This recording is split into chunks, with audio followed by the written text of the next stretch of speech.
कौन है वहां? कौन है यहाँ पर? सामने क्यों नहीं आते?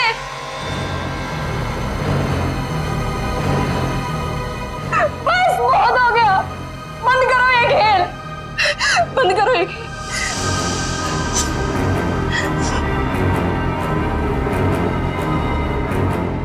सो भी तो नहीं सकती,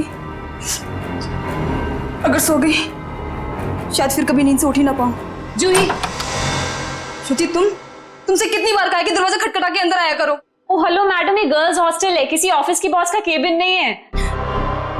तुम नहीं समझोगी। जूही, क्या हुआ तुम्हें? इतनी चिड़चिड़ी और उखड़ी उखड़ी क्यों लग रही हो? जो इंसान 4 दिन से सोया नहीं हो ना, उसका बर्ताव ऐसे ही होगा ना। सोती क्यों नहीं? मैंने कहा था ना तुमसे, वो सिर्फ और सिर्फ सपने हैं, उनका कोई मतलब नहीं है। श्रुति, सिर्फ सपना नहीं है वो, जो मेरे ऊपर बीत रही है वो तेरे पर बीत रही होती तब तुझे मेरी तकलीफ पता चलती। मैं तेरी तकलीफ समझ रही हूँ जूही, लेकिन तू मेरी बात नहीं समझ रही है। जैसा तू सोच रही है वैसा कुछ भी नहीं है। नहीं, चल अच्छा, अब थोड़ी देर आराम कर। चल श्रुति ने, अब तो गहरी नींद में सो जा। मेरी बात मान जूही, सो जा थोड़ी देर। मैं नहीं सोऊंगी श्रुति। सो जा जूही, तुझे मुझ पे भरोसा है कि नहीं? है ना? तू अभी आराम से सो जा, मैं तेरे कमरे के बाहर ही हूँ। वो सपने फिर आएंगे श्रुति? नहीं आएंगे। Good night. साल भर पढ़ाई करते तो आज नौबत तो ना आती। मुझे बहुत डर लग रहा है यार, कुछ भी तो कंप्लीट नहीं हुआ है। मैं तो श्रुति से न... श्रुति, पता है मैं तुझे ही ढूंढ रही थी।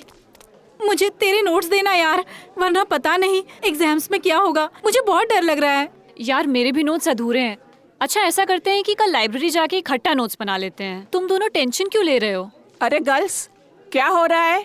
एग्जाम शुरू होने वाले हैं। चलो सब अपने अपने कमरे में जाओ और जाकर पढ़ाई करो, बहुत रात हो गई है। Yes madam.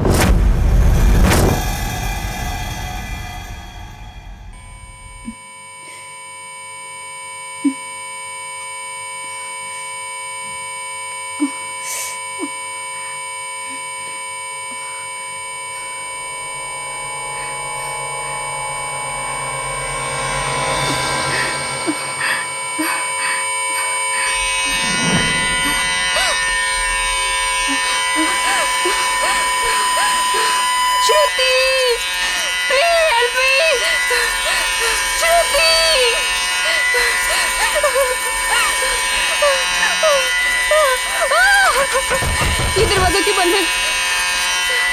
श्रुति, ये लाइट क्यों नहीं जल रही है?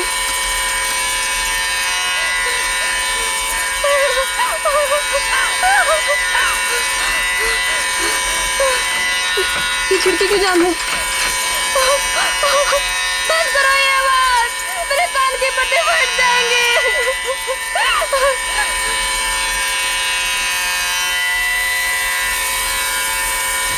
ये धुआं कहाँ से आ रहा है?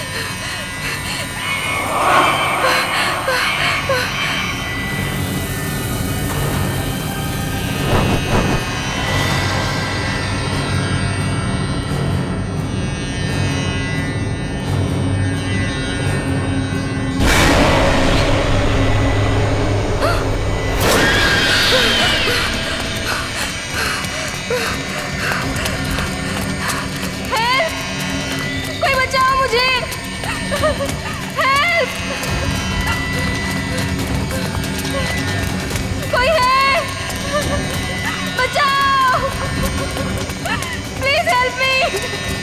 कोई है? कोई बचाओ मुझे! मत मारो मुझे! मत मारो! मत मारो मुझे! मत मारो!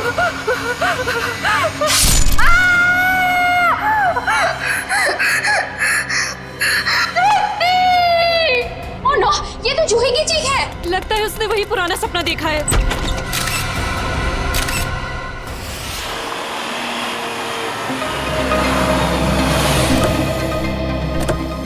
आशिया, क्या पता चला? सर, मरने वाली का नाम जूही है। वैसे भोपाल से है, मगर यहाँ MBA की पढ़ाई के लिए आई थी। सर, लगता है जब वो सो रही थी उस वक्त किसी ने चाकू मार के उसका खून कर दिया। जूही का कमरा कहाँ है? सर ऊपर। सर एक और बात, जब उसका खून हुआ उस वक्त उसके कमरे में और कोई भी नहीं। ऐसा कैसे हो सकता है आशिया? कोई ना कोई तो होना चाहिए। ऐसा जरूरी नहीं है सर, इस तरह की मौतों में कई बार आत्माओं का हाथ होता है। प्लीज, ACP सर मुझे पहले ही बता चुके हैं आपकी इन कहानियों के बारे में। बेहतर होगा कि इन मर्डर केसेस के साथ ये आत्माओं की कहानियां ना जोड़ें। प्लीज, समझ गए? यही कमरा है? Yes sir. आइए। एक्सक्यूज मी, प्लीज एक सेकंड, एक्सक्यूज मी।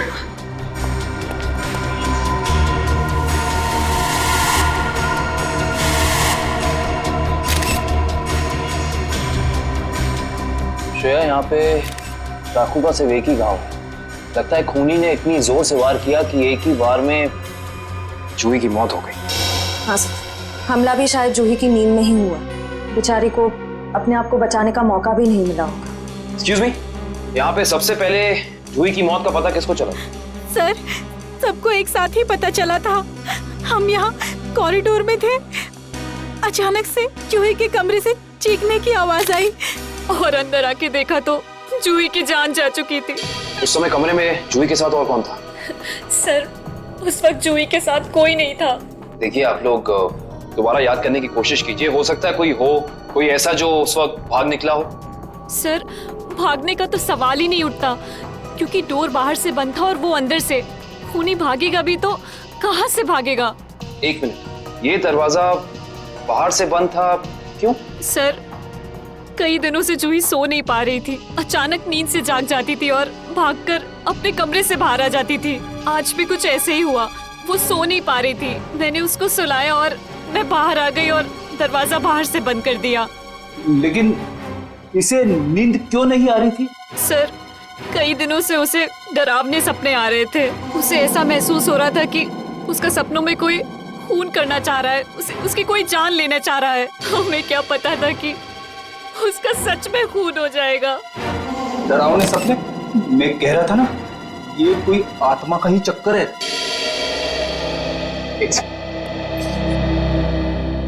आपको कितनी बार बताया है कि आत्माओं की बातें सबके सामने मत किया करिए। वो लोग क्या सोचेंगे सीआईडी के बारे में? सॉरी।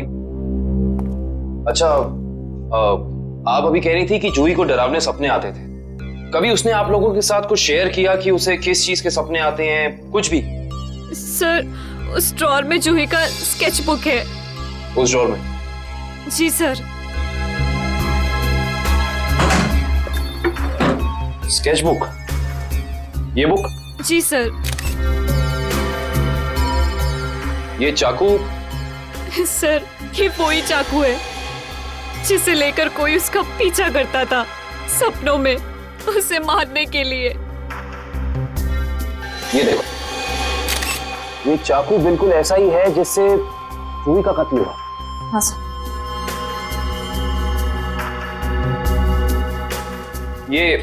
ये सारी ड्राइंग्स जो हैं इस बुक में, ये क्या जूही अपने सपने में देखती थी? जी सर। सर, लगता है ये किसी अंदर वाले का ही काम है, जो कमरे के अंदर आसानी से आ सकता हो और जिसे जूही के सपनों के बारे में पता हो। क्या तुम्हारे अलावा और कोई ये स्केचबुक के बारे में जानता था? कोई नहीं। खूनी अगर इस दरवाजे से अंदर नहीं आया तो फिर इस कमरे में आया कहां से? इस बालकनी से। लेकिन बालकनी का दरवाजा तो अंदर से बंद है। अगर खूनी खून करके बालकनी से भागा है तो फिर ये दरवाजा अंदर से बंद कैसे? बालकनी का दरवाजा बंद, कमरे का भी दरवाजा बंद। कहीं जूही की आग? ये खूनी यहाँ आया कहां से, ये अभी पता चल जाएगा।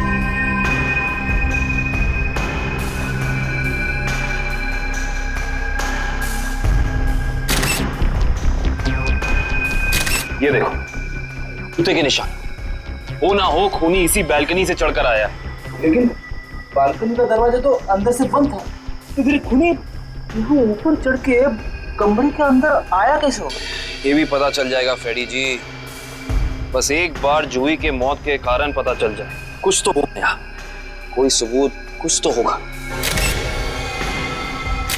इधर देखो, ये पाइप, इसी वाटर पाइप से चढ़कर खूनी इस बालकनी तक आया है। यहाँ के वॉचमैन से मिलना पड़ेगा। माफ कर दिए साहब, गलती हो गई। इसे गलती कहते हो तुम? एक इंसान गर्ल्स हॉस्टल की बालकनी में चढ़ जाता, अंदर कमरे में जाके खून कर देता, और तुम्हें कुछ पता भी नहीं चला। बस साहब, 15 मिनट के लिए मेरी आंख लग गई थी। मैं सपने में भी ऐसा नहीं सोच सकता था कि उस दौरान ऐसा कुछ हो जाएगा। तुम्हारी 15 मिनट की लापरवाही की वजह से एक लड़की की जान चली गई। उसकी जिंदगी लौटा सकते हो तुम?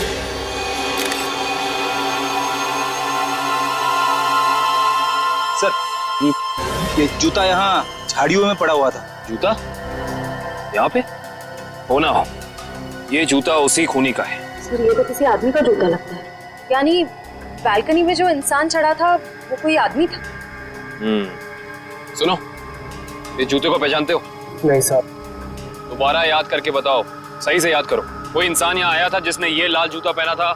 मैंने नहीं देखा, शायद अंजलि मैडम ने देखा हो, वो हमेशा रिसेप्शन पे बैठती है। ये अंजलि मैडम को बुलाओ, जाओ। जी सर। अगर ये जूता यहाँ है तो कुछ और भी जरूर होगा, ढूंढते हैं।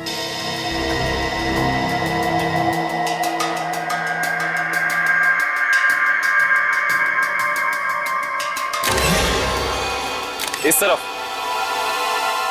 ये जूतों के निशान। एक जूते का निशान थोड़ा गाढ़ा है और दूसरे का हल्का।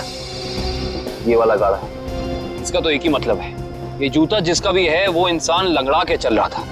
तो लंगड़ा के इसलिए चल रहा था क्योंकि जब वहां बैल्कनी से वो नीचे आया उसे चोट लग गई, फिर वो यहाँ से भागा और यहाँ पे जूता रह गया। हाँ साहब, मैं ही अंजलि हूँ। आपने मुझे बुलाया? जी अंजलि जी, हमें आपसे कुछ सवाल पूछने थे। जी। अंजलि जी, आपने इस लाल जूते को देखा? मेरा कहने का मतलब है किसी इंसान को इसको पहनकर यहाँ आते हुए देखा, लंगड़ाते हुए? हाँ साहब, मैंने देखा था। मनीष लंगड़ाते हुए जा रहा था। मनीष? ये मनीष कौन है? जूही का दोस्त है। अंजलि जी, जब वो यहाँ आया, ये गर्ल्स हॉस्टल है राइट, आपने उसको रोका नहीं? मैंने उसे रोका पर वो रुका ही नहीं। और क्या? मनीष अक्सर जूही से मिलने हॉस्टल आया करता था, पर कुछ दिनों से उन दोनों के बीच में अनबन चल रही थी। किस बात को लेकर अनबन चल रही थी? मुझे उस बारे में कुछ पता नहीं। कोई बात नहीं, अब तो इस बारे में हम मनीष से ही पूछ लेंगे।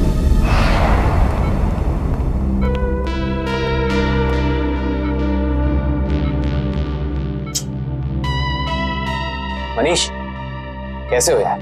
मैं ठीक हूँ, पर आप लोग कौन हैं? तुम्हारे शुभचिंतक हैं, सीआईडी वाले। सीआईडी? क्या बात है? क्या मेरी जान को किसी से खतरा है क्या? सुना आपने? खुद एक बेचारी लड़की को मार के खटिया पे लेटा पड़ा है और पूछ रहा है कि मेरी जान को कोई खतरा तो नहीं है। ये क्या कह रहे हैं आप? मैंने किसी की जान नहीं ली।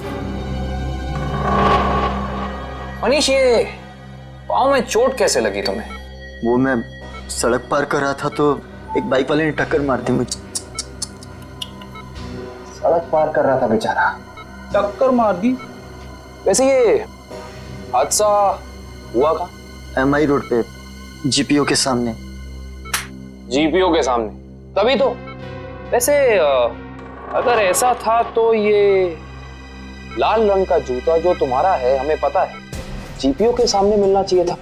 पर कमाल की बात देखो, ये जूता हमें स्वर्णिमा गर्ल्स हॉस्टल के बाहर मिला। कैसे?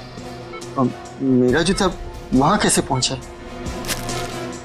देखो मनीष, हमसे झूठ बोलकर कोई फायदा नहीं है। सच निकालने के और कई तरीके आते हैं। बेहतर होगा हमें सब सच बता दो। क्यों मारा तुमने जूही को? क्या जूही की मौत हो गई? खून हो गया उसका। क्यों गए थे तुम वहां? देखिए, मैं जूही के बालकनी में गया जरूर था, लेकिन मैंने जूही को नहीं मारा। इतनी रात को तुम वहां क्या करने गए थे मनीष? मुझे उससे बात करनी थी। ऐसी कौन सी बात थी जो तुम दिन के उजाले में नहीं कर सकते थे, जिसके लिए तुम्हें रात के अंधेरे का सहारा उठाकर चोरों की तरह पाइप से चढ़कर उसकी बैल्कनी तक जाना पड़ा? मैं उससे माफी मांगना चाहता था। दरअसल मैंने उसके दोस्ती को प्यार समझने की गलती की थी, लेकिन जब मैं वहां पहुंचा तो मैंने देखा कि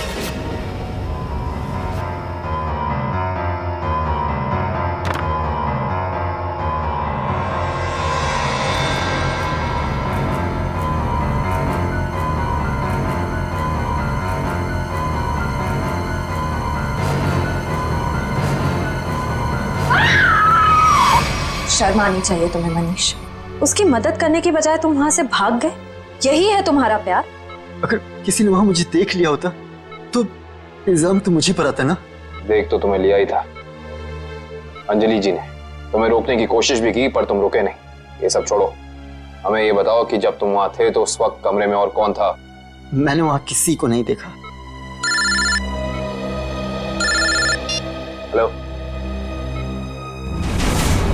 क्या एक और खून?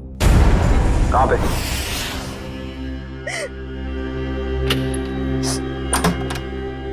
आप कौन? हम लोग सीआईडी से। आइए।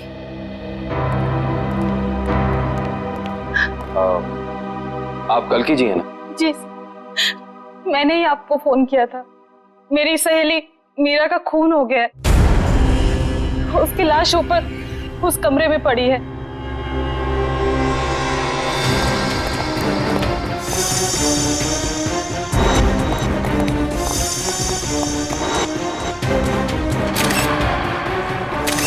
श्रेया, ये चाकू तो बिल्कुल वैसा ही लग रहा है जैसा जूही की मौत में यूज हुआ था।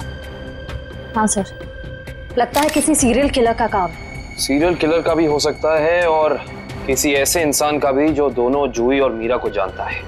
वो यहाँ आया और उसने मीरा की जान भी इसकी नींद में ले ली। मतलब दो खून हूबहू एक ही तरीके से। सर, हाँ, लाश की हालत को देखकर लगता है कि इसकी मौत को 3-4 घंटे हो चुके हैं। 3-4 घंटे? लेकिन श्रेया, जूही की मौत को भी तो 3-4 घंटे ही हुए। एक खूनी एक ही वक्त पे दो जगह पे कैसे हो सकता है? मैं तो कह रहा हूँ जरूर ये किसी आत्मा का ही चक्कर है। रेडी प्लीज, ये किसी आत्मा का चक्कर नहीं है। ये उस खूनी के किसी साथी या रिश्तेदार का चक्कर भी हो सकता है। लगता है इस जुर्म में एक से ज्यादा लोग शामिल हैं। लेकिन कैसे? कैसे हो सकता है? इस कमरे की सारी खिड़कियां, सारे दरवाजे अंदर से बंद हैं। और यहाँ पे कोई बालकनी भी नहीं है उस हॉस्टल की तरफ। तो फिर वो खूनी इस कमरे में आया कैसे? इस कमरे की तलाशी लो, कोई ना कोई सुराग जरूर मिलेगा। श्रेया, इसकी फोटो एल्बम और फोन डायरीज चेक करो। हो सकता है जूही और मीरा के बीच में कोई ना कोई कनेक्शन मिल जाए हमें। सर, रेडी, एम्बुलेंस को फोन करो बॉडी ले जाने के लिए। मुझे नीचे इसकी दोस्त से कुछ सवाल पूछने हैं।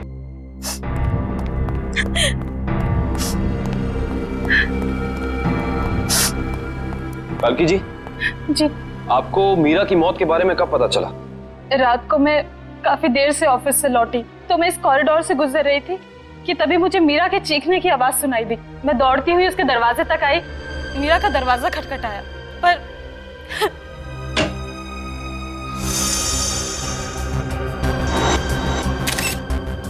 फिर क्या हुआ?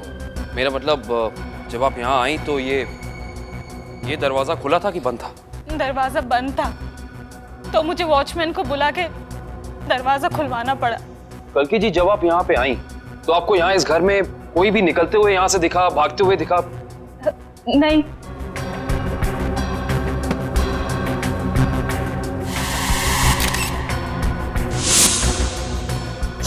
कालकी जी, आपकी दोस्त मीरा काम क्या करती? बैंक की एरिया मैनेजर थी वो, और 2 साल पहले उसका तबादला हमारे शहर में हुआ था। तबादला? हाँ श्रेया, क्या पता चला? सर, मरने वाली का नाम जूही है। वैसे भोपाल से है मगर यहाँ MBA की पढ़ाई के लिए आई थी। क्या ये तबादला भोपाल से यहाँ हुआ? जोधपुर से। पर क्यों सर? आपकी दोस्त मीरा किसी जूही नाम की लड़की को जानती थी? जहाँ तक मुझे पता है सर, इस नाम की तो उसकी कोई दोस्त नहीं थी। दोस्त नहीं तो कोई रिश्तेदार? क्योंकि कुछ घंटे पहले एक 21 साल की लड़की का बिल्कुल इसी तरीके से खून हुआ है। उस लड़की का नाम जूही था और ये उसकी तस्वीर है। क्या आप जानती हैं इसे? नहीं। आप जानती?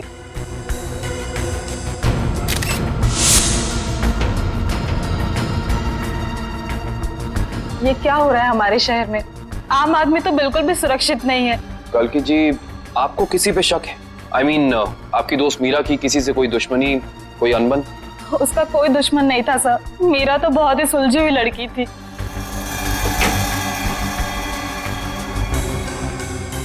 अच्छा, ये तस्वीर देखिए। इस आदमी का नाम मनीष है। क्या आप इसे जानती हैं? नहीं सर। सर, आशा, मैंने मीरा के सारी डायरीज, सारे एल्बम्स चेक किए। मीरा और जूही के बीच कोई कनेक्शन नहीं है, कोई संबंध नहीं है। कोई ना कोई संबंध तो जरूर है, वरना ये खूनी सिर्फ इन्हीं दोनों लड़कियों को निशाना क्यों बनाएगा? कुछ तो है जो हमें समझ नहीं आ रहा है। कल्कि जी, क्या कुछ दिनों से मीरा किसी बात को लेकर परेशान थी? हाँ सर, कुछ दिनों से उसे डरावने सपने आ रहे थे। डरावने सपने? मीरा को भी डरावने सपने आ रहे थे? हाँ सर, बस कहती रहती थी कि उसका कोई खून करना चाहता है।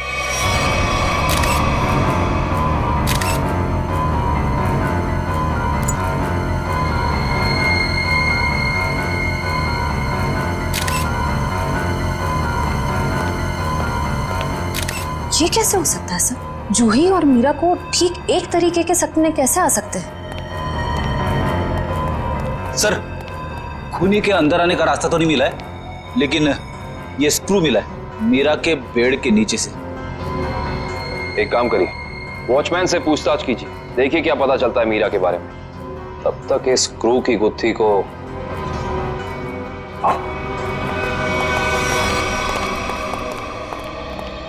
करण, रेडी को ये स्क्रू कहाँ मिला था? सर वहां उधर। इधर? ये स्क्रू हाँ आया कैसे होगा? हाँ ले आओ, संभाल के। इश्ता, श्रेया, संभाल के।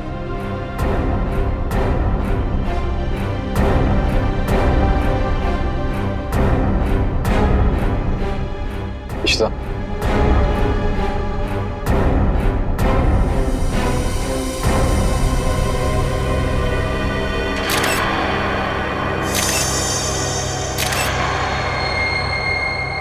तो ये बात है। क्या हो सर? ये देख रही हो सीलिंग फैन? अब ये सीलिंग फैन इस स्क्रू की गुत्थी को सुलझाएगा। करण, समझ गया सर।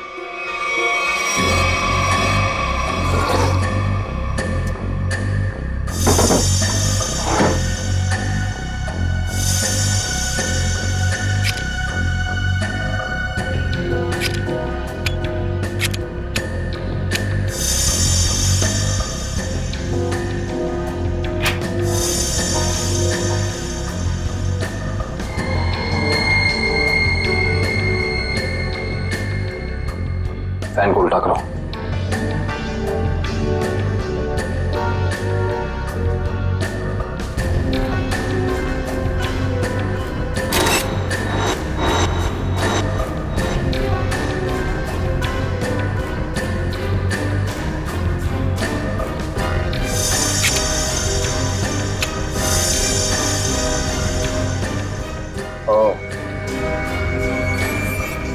सर यानी ये स्क्रू इस फैन का है?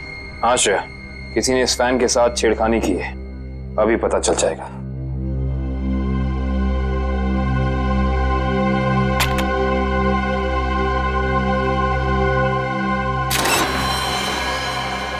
ओह माय गॉड, तो ये बात है, मतलब चाकू इसके अंदर था। इसके अंदर से इस मैकेनिज्म के जरिए चाकू सीलिंग से नीचे गिरा मीरा के पेट में और उसकी मौत हो गई। अब समझ में आया, तो ये कारण है जिस वजह से खूनी इस कमरे में नहीं था। उसकी जरूरत ही नहीं थी, उसका काम तो ये सीलिंग फैन कर रहा था। इसका मतलब जूही के कमरे में भी बिल्कुल ऐसा ही सीलिंग फैन होगा जिसके अंदर सेम मैकेनिज्म फिट होगा। वहां भी चाकू सीलिंग से गिरा और जूही की मौत हो गई। सर हो सकता है खूनी ने रिमोट कंट्रोल के जरिए इस चाकू को कंट्रोल किया हो सकता है। और सवाल यह है श्रेया कि खूनी को कैसे पता चला कि सही वक्त रिमोट बटन दबाने का कौन सा था? हाँ सर, क्योंकि ना तो हमें मीरा के कमरे से कोई कैमरा मिला, ना ही जूही के कमरे से, जिससे ये पता चले कि खूनी दोनों लड़कियों पर नजर रख रहा था। वो भी पता चल जाएगा इस सीलिंग फैन के चाकू के मैकेनिज्म के जरिए। क्या ये मीरा और जूही, इन दोनों के बीच में कोई ना कोई संबंध तो जरूर है, कोई ना कोई संबंध तो जरूर है। मगर सर दूर दूर तक इन दोनों के बीच कोई संबंध नजर तो नहीं आ रहा। इन दोनों के उम्र में बहुत फर्क है, उनके रहन सहन, तौर तरीके, ये जूही का कॉलेज और मीरा के काम करने की जगह, आपस में कहीं भी कोई तालमेल नहीं है सर। हाँ सर, वो फैन और चाकू का मैकेनिज्म रेडी है। चलो देखते हैं।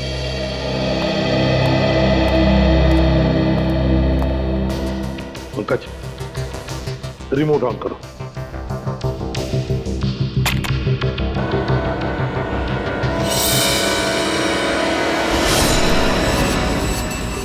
मगर जैसे ही रिमोट का बटन दब गया, इस फैन के मैकेनिज्म के अंदर जो इंफ्रारेड लाइट थी वो ऑन हो गई, लॉक खुल गया और उसकी वजह से ट्रिगर ऑन हो गया। ट्रिगर ऑन होने से इसके अंदर जो छुपा के रखा था चाकू, वो सीधा नीचे गिर गया, सीधे उसके शरीर के अंदर जो फैन के नीचे सोया हुआ था। मगर दया, एक बात है, ऐसे मैकेनिज्म के जो रिमोट होते हैं, वो रिमोट ज्यादातर 50 मीटर की दूरी के अंदर ही काम कर सकते हैं। तो फिर जरूर जहां पर मीरा और जूही रहती थी उसके आसपास ही ये आदमी खड़ा था। जिसने भी ये किया है वो 50 मीटर की दूरी के अंदर ही खड़ा था। वहां से उसने रिमोट चलाया और खून कर दिया मीरा और जूही का। और फिर वो सपने, वो एक जैसे सपने जो मीरा और जूही दोनों की नींद में आते थे, ऐसे सपने तो जानबूझकर ही डाले जा सकते हैं, प्लान करके डाले जा सकते हैं, मगर उसके लिए जरूर कोई तो ट्रिगर होना चाहिए। सर, हाँ, जूही के कमरे में लगे पंखे में भी ठीक ऐसा ही मैकेनिज्म मिला है।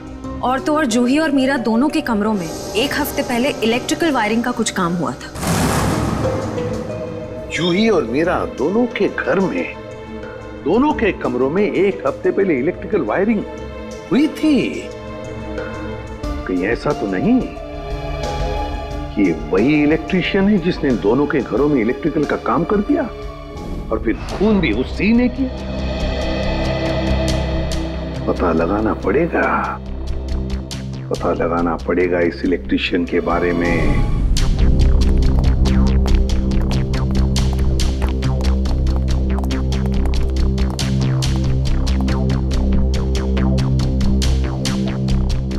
ना ही मीरा के मोबाइल पे कोई अलार्म था और ना ही जूही के मोबाइल।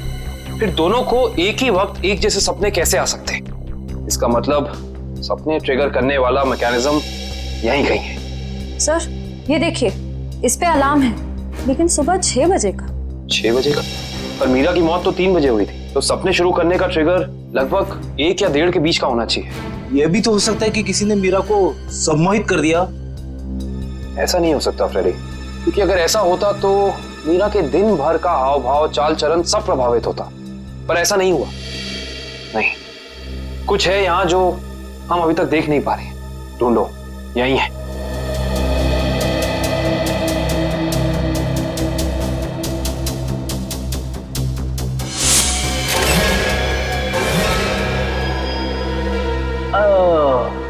ये देखो,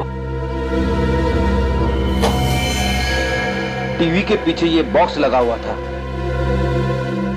बॉक्स? कहीं ये ट्रिगर मैकेनिज्म इस बक्से के अंदर तो नहीं फिक्स किया हुआ है?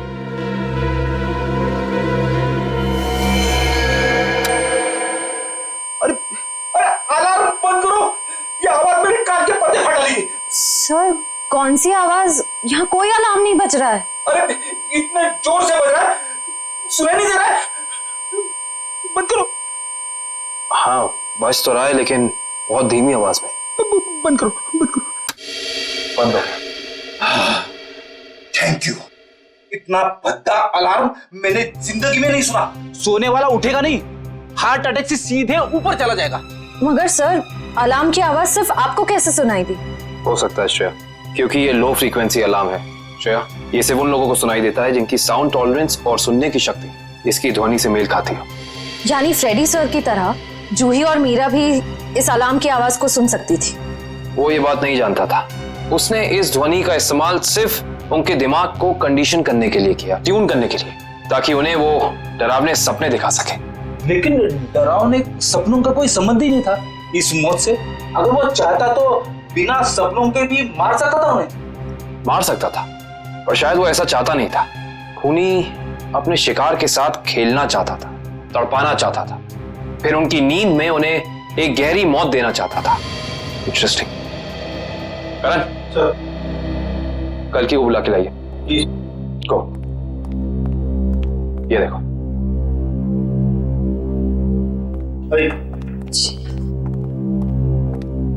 आइए। कल की जी। जी। इस आवाज को पहचानती हैं आप? ये आवाज मैंने यही सुनी है, मीरा के घर पे। कब? करीब 3-4 दिन पहले, जब वो अपने लैपटॉप पे काम कर रही थी तब।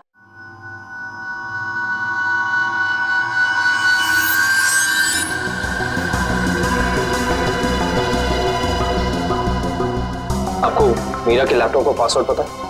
नहीं सर। हमें कंप्यूटर एक्सपर्ट से इसका पासवर्ड ब्रेक कराना होगा, लेकिन मुझे लगता है कि हमारे सारे सवालों के जवाब इसी लैपटॉप के अंदर है, इसके अंदर।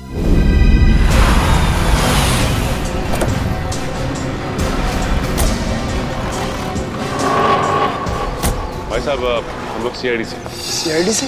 क्या हुआ साहब? हमें पता लगा है कि पिछले हफ्ते आपका एक इलेक्ट्रिशियन वायरिंग करने के लिए इस एड्रेस पे गया। हाँ साहब, गया तो था, पर हुआ क्या? इन दोनों जगहों पे एक एक खून हुए और हमें शक है कि ये खून आपके इलेक्ट्रिशियन ने किया है। मेरे इलेक्ट्रिशियन? हाँ, और वो भी पंखे में चाकू फिट करके। अरे बाप रे, पंखे में चाकू? जी हाँ, और आप ये बताइए कि इन दोनों जगहों पे आपका कौन सा इलेक्ट्रिशियन गया था? मंगेश गया था सर, पर आज वो आया नहीं है। इस मंगेश का एड्रेस तो है ना तुम्हारे पास? हाँ, मंगेश का एड्रेस लेके ना। सर, वो लैपटॉप का और ईमेल का पासवर्ड खुल गया। Very good job, thank you very much. काबिन, जरा लैपटॉप चेक करो। जी। देखो वो ऑडियो फाइल है क्या इसमें जिससे सपने आते थे उसे?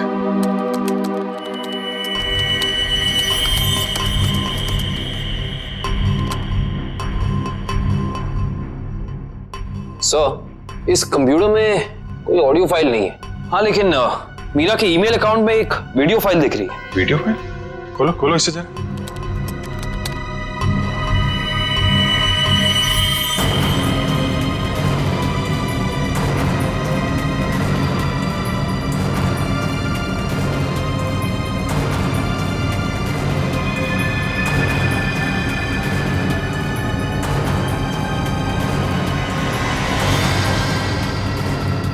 सर, ये सारे विजुअल तो मैंने जूही की स्केचबुक में देखे हैं। स्पेशली ये नाला, ये बोर्ड और मास्क पहना हुआ आदमी, तीनों।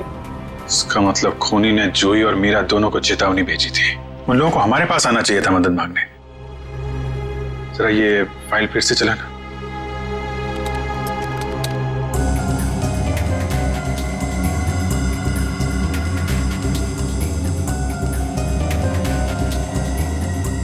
Pause pause pause. Banjara road, जो शहर के पश्चिमी हिस्से में है ना? Yes sir. मतलब जो कुछ हुआ है बंजारा रोड पे ही हुआ है। क्या? ठीक है, ओके। सर, उस इलेक्ट्रिशियन मंगेश का जो पता मिला था वो नकली है सर। कोई बात नहीं, स्केच बनवाओ उसका और अपने डेटाबेस में चेक करो। बंजारा रोड, वहां जाके देखना पड़ेगा। सब लोग बाहर ध्यान रखना।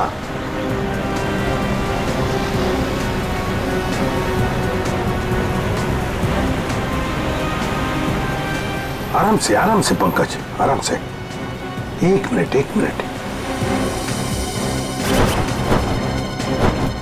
यह है ना एक सूखा नाला है और वो रहा पेड़। सूखा नाला और उसमें वो पेड़। जरा आगे चलकर देखते हैं।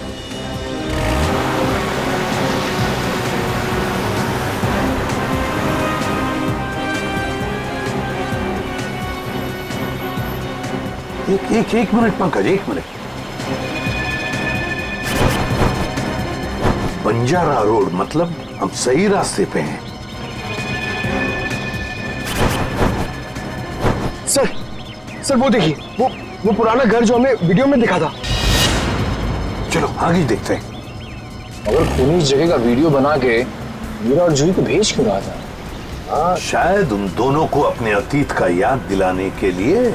मगर सर, मैंने पता किया सर, इस बंजारा रोड पे आज तक एक क्राइम नहीं हुआ है। यहाँ तक कि पुलिस ने एक चालान तक नहीं काटा है। सर, वो रही बिल्डिंग।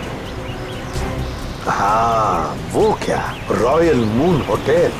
ले लो अंदर।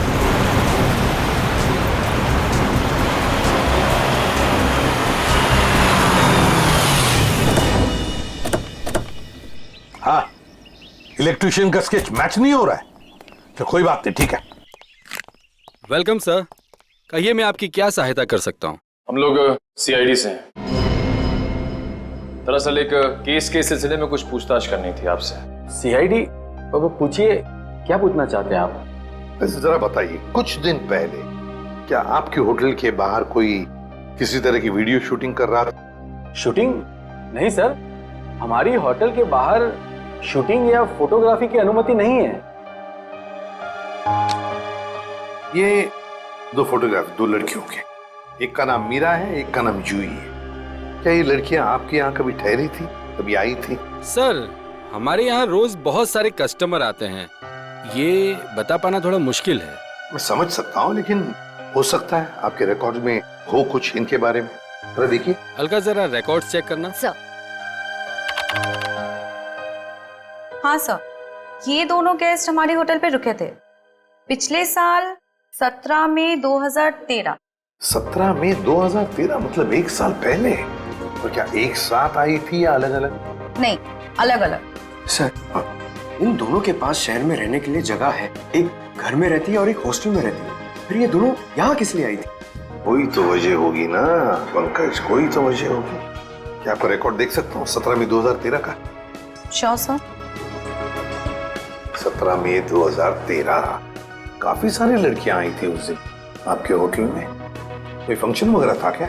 हाँ सर, हो सकता है, क्योंकि हमारे होटल के पास में एक कम्युनिटी हॉल है, वहाँ आए दिनों फंक्शंस होते रहते हैं। अच्छा, कस्टमर का नाम रवि, 5 टैक्सीज बुक की थी उसने, 5। हाँ सर, ये एक नारी सेवा केंद्र चलाता है, मुस्कुराहट नाम है एनजीओ का। और वो अभी भी इसी होटल में ठहरा हुआ है सर। रवि इस वक्त आपके होटल में ठहरे हैं? पास वाले कम्युनिटी हॉल में जो फंक्शन चल रहा है, रवि का ही एनजीओ का फंक्शन हो सकता है?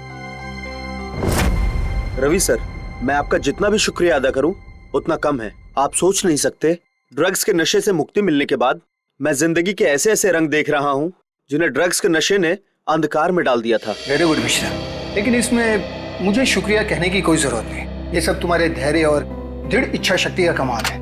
हाँ, लेकिन अब उस सफेद जहर को कभी पलट कर भी देखना मत। हाँ, ओके सर। माफ कीजिएगा रवि जी, आपको मैं इंटरप्ट कर रहा हूँ, लेकिन ये जरूर कहूंगा कि आप बहुत ही अच्छा काम करते हैं, बहुत ही पुण्य का काम करते हैं हमारे देश के नौजवानों को ड्रग्स में से बाहर निकाल कर। सर, आप एसीपी प्रद्युमन है ना सर? जी हाँ, मैं एसीपी प्रद्युमन। सर, हमने बहुत किस्से पढ़े हैं सर आपके बारे में, और तभी से आपसे मिलना चाहता था सर, लेकिन अब आप सर बैठेंगे सर प्लीज? नहीं। सर क्या लेंगे सर आप? चाय, कॉफी, कुछ? एक ठंडा लेमन आइस टी। जी, ठंडा लेमन आइस टी तो नहीं मिलेगी, साधारण चाय चलेगी। रवि जी, हमें कुछ नहीं चाहिए, कुछ नहीं चाहिए, थैंक यू वेरी मच। बस एक जरूरी काम है आपके पास।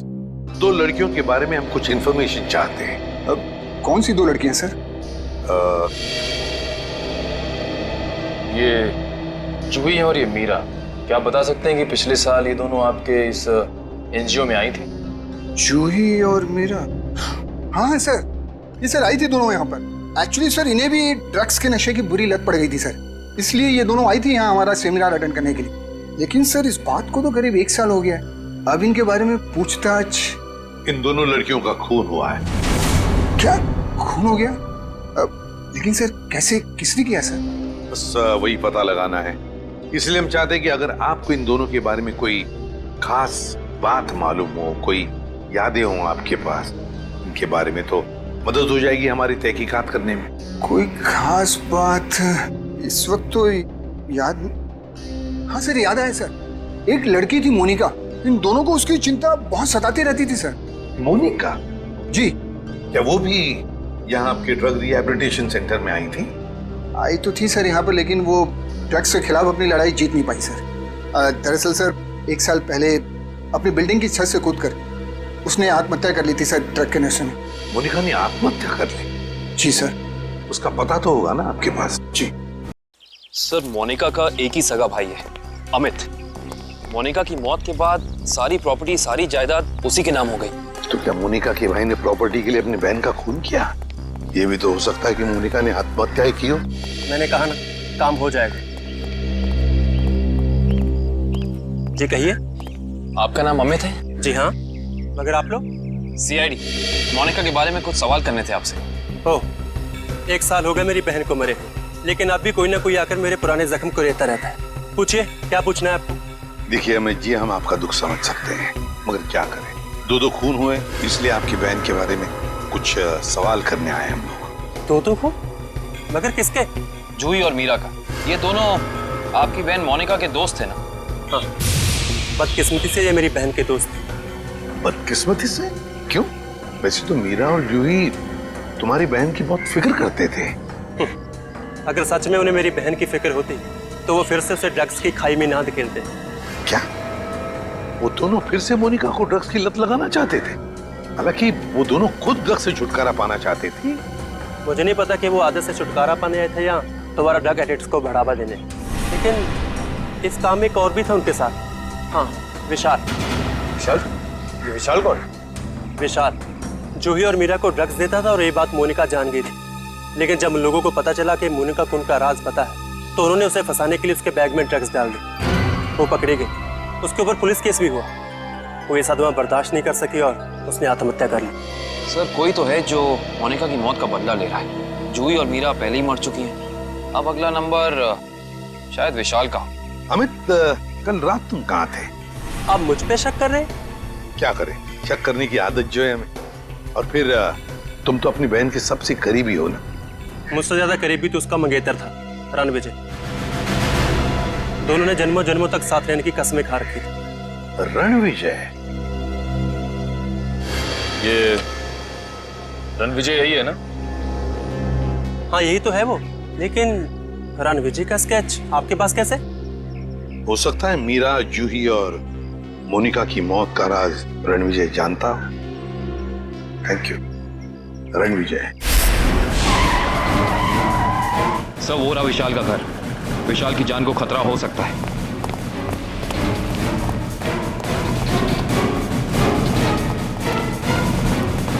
सर, लगता है रणविजय पहले ही पहुंच चुका है।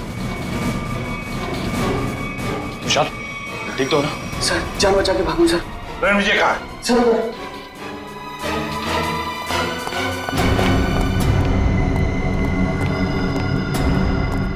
यहाँ तो कोई भी नहीं है। सर, शायद यहाँ से भागा होगा।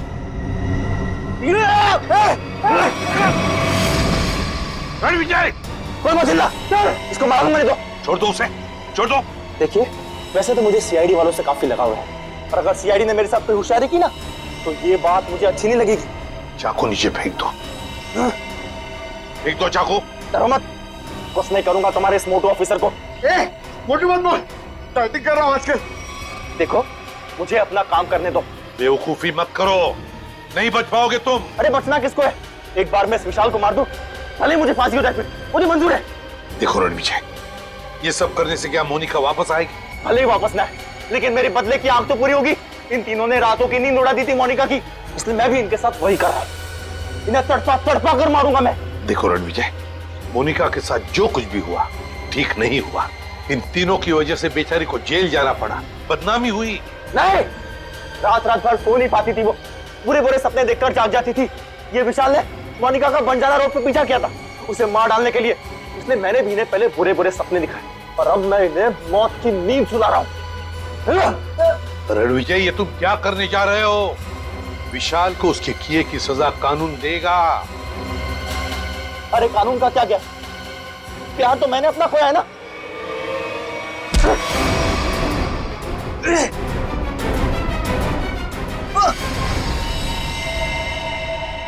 रणविजय, विशाल को तो उसके किए की सजा मिलेगी ही मिलेगी, मगर तुमने बदले की आग में दो खून किए, दो। तुम्हें तो शायद फांसी ही होगी, फांसी।